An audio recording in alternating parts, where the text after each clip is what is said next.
Mutton यखनी पुलाव बनाने के लिए सबसे पहले हम यखनी तैयार करेंगे। तो यखनी के लिए मैंने 1 किलो मटन को प्रेशर कुकर के अंदर ऐड किया है, जिसको मैंने अच्छे से धो लिया है।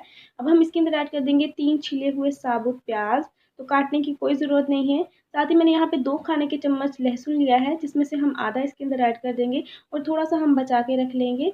साथ ही हम इसके अंदर ऐड कर देंगे 1 कटा हुआ टमाटर, दरमियान से मैंने 2 हिस्से कर लिए हैं इसके, इसको भी चॉप नहीं किया है। 4 से 5 हरी मिर्चें, 2 तेज़पात जिन्हें हम तोड़ के ऐड करेंगे इसके अंदर, 1 खाने का चम्मच साबुत गरम मसाला, 1 खाने का चम्मच इसके अंदर जाएगा साबुत धनिया, आधी चाय की चम्मच काली मिर्च का पाउडर, आधी चाय की चम्मच लाल मिर्च का पाउडर, चौथाई चाय का चम्मच हल्दी पाउडर और 1 चाय का चम्मच इसमें चला जाएगा नमक।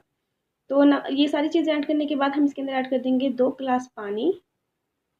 2 गिलास पानी ऐड करने के बाद हम इसको अच्छे से मिक्स कर लेते हैं।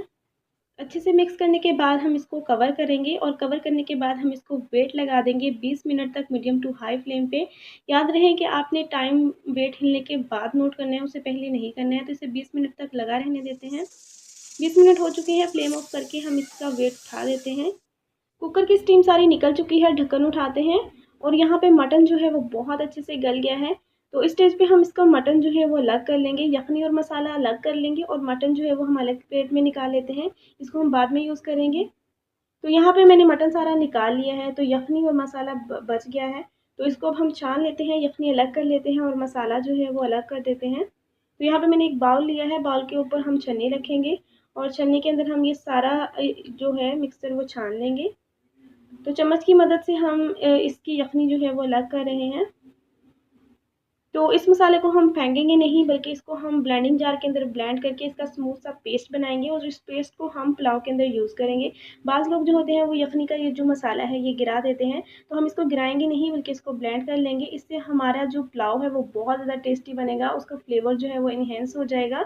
तो यहाँ पे मैंने इसको ब्लेंडिंग जार के अंदर डाल दिया है। 2 चम्मच मैं इसके अंदर यखनी के डालूंगी ताकि ये अच्छा सा स्मूथ सा हमारा पेस्ट बन जाए। तो यहाँ पे ये बहुत अच्छा सा पेस्ट बन गया है। इसको साइड पे करते हैं और पुलाव बनाना स्टार्ट करते हैं। पुलाव बनाने के लिए मैं कढ़ाई के अंदर आधा कप ऑयल लूँगी और जैसे ही हल्का सा गर्म हो जाएगा हम इसके अंदर ऐड कर देंगे एक मीडियम साइज़ का बारीक चॉप किया हुआ प्याज। प्याज ऐड करने के बाद हम प्याज को गोल्डन होने तक फ्राई होने देते हैं। प्याज यहाँ पे गोल्डन फ्राई हो चुके हैं, तो अब हम इसके अंदर बचाया हुआ लहसुन पीस के ऐड कर देंगे और साथ ही हम इसके अंदर ऐड कर देंगे एक छोटे साइज़ का बारीक कटा हुआ टमाटर और यहाँ पे हम टमाटर के सॉफ्ट होने तक इसको मज़ीद फ्राई कर लेते हैं। यहाँ पे टमाटर सॉफ्ट हो चुका है, तो अब हम इसके अंदर वो ब्लेंड किया हुआ मसाला ऐड कर देंगे जो कि हमने यखनी से निकाल के अच्छे से पीसा था। तो इसको हम सारे मसाले को ऐड कर देंगे इसके अंदर और इसको भी हम अच्छे से मिक्स करके 2 मिनट के लिए भून लेते हैं मसाले को। 2 मिनट हो चुके हैं मसाले को भूनते हुए।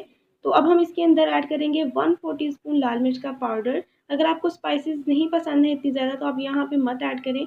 और 1 चाय का चम्मच मैंने इसके अंदर नमक ऐड किया है और ये जो ब्लेंडिंग वाला मसाला था लगा हुआ, मैंने उसी बर्तन के अंदर पानी फेर के इसके अंदर थोड़ा-सा पानी ऐड कर दिया है और इसे 2 मिनट के लिए और भून लेते हैं ताकि जो पानी हमने अंदर ऐड किया है वो खुश्क हो जाए। तो 2 मिनट हो चुके हैं भूनते हुए, तो अब हम इसके अंदर वो मटन ऐड कर देंगे जो हमने निकाल के अलग प्लेट में रखा था। मटन ऐड करने के बाद हम इसको मज़ीद मीडियम टू हाई फ्लेम पे 3 से 4 मिनट तक भून लेते हैं ताकि हमारा मटन जो है वो भी अच्छे से मसाले के अंदर भून जाए। 3 से 4 मिनट हो चुके हैं, यहाँ पे मटन बहुत अच्छे से भून गया है। तो अब हम इसके अंदर ऐड कर देंगे यखनी। तो यखनी 1 गिलास बना था, तो मैं 1 गिलास इसके अंदर यखनी ऐड कर दूँगी। सेम इसी गिलास से मैंने 1 गिलास चावल का निकाल के भिगो के रखा था। तो 1 गिलास चावल के लिए मैं इसके अंदर 2 गिलास डबल पानी ऐड कर रही हूँ। तो 1 गिलास मैंने यखनी का ऐड कर दिया है और 1 गिलास में इसके अंदर पानी का ऐड करूँगी। तो टोटल ये 2 ही बन जाएँगे। यहाँ पे हम एक दफ़ा इसके अंदर चम्मच चला देते हैं, अच्छे से इसको मिक्स कर लेते हैं और इसे हम एक उबाल आने तक पकने देते हैं। जैसे ही एक उबाल आ जाएगा हम इसके अंदर चावल ऐड कर देंगे। तो यहाँ पे एक उबाल आ चुका है पानी के अंदर, तो हम ये इसके अंदर चावल ऐड कर देंगे। ये मैंने सेम वही गिलास से 1 गिलास चावल निकाला था जिसको मैंने 45 मिनट पहले धो के अच्छे से भिगो के रख दिया था। चावल बहुत अच्छे से भीगे हुए हैं और चम्मच जो है वो हम बहुत कम यूज़ करेंगे। जब आप चावल में बहुत ज़्यादा चम्मच यूज़ करते हैं तो आपके चावल टूट जाते हैं, तो इसलिए मैंने बस इसे अब मिक्स किया है बिल्कुल हल्के हाथों से और जब पानी इसका खुश्क हो जाएगा हम तब चम्मच चलाएँगे इसके अंदर। कवर कर दिया और इसे मीडियम फ्लेम पर हम पकने देते हैं जब तक कि हमारे चावल गल नहीं जाते हैं। चावलों का पानी जो है वो ऑलमोस्ट खुश्क हो चुका है और चावल जो है वो भी तकरीबन गल चुके हैं। सिर्फ एक कनीन में रहती है जो कि दम के अंदर बिल्कुल पूरी हो जाएगी इनकी कसर जो है। तो यहाँ पे हम इसको बिल्कुल हल्के हाथों से मिक्स करते हैं। तो मैंने बिल्कुल भी इसके अंदर पहले चम्मच नहीं चलाया था, सिर्फ जब डाले थे तब चलाया था और अब चला रही हूँ। और यहाँ पे हमने इसको अच्छे से मिक्स कर लिया है और अब हम इसको दम पर रख देते हैं।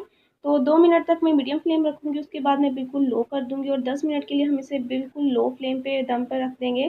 तो इसके ऊपर कोई भारी चीज़ रख देते हैं वज़न, जिससे इसकी स्टीम जो है वो बाहर ना निकले। तो इसको 10 मिनट के लिए दम पर लगा रहने देते हैं। 10 मिनट हो चुके हैं यहाँ पे, मैंने 10 मिनट के बाद फ्लेम ऑफ करके ढक्कन नहीं उठाया था, बल्कि इसको ऐसे ही छोड़ दिया था। तो 10 मिनट के बाद मैं इसको दोबारा देख रही हूँ। तो यहाँ पे आप देख सकते हैं मज़ेदार सा हमारा ये मटन यखनी पुलाव बनकर तैयार हो गया है और चावल बहुत ही खिले-खिले बने हैं, बहुत ही टेस्टी, बहुत ही खुशबूदार पुलाव बना है। आई होप आप लोग को आज की रेसिपी पसंद आई होगी। रेसिपी पसंद आए तो प्लीज़ वीडियो को लाइक करें, शेयर करें, कमेंट करें।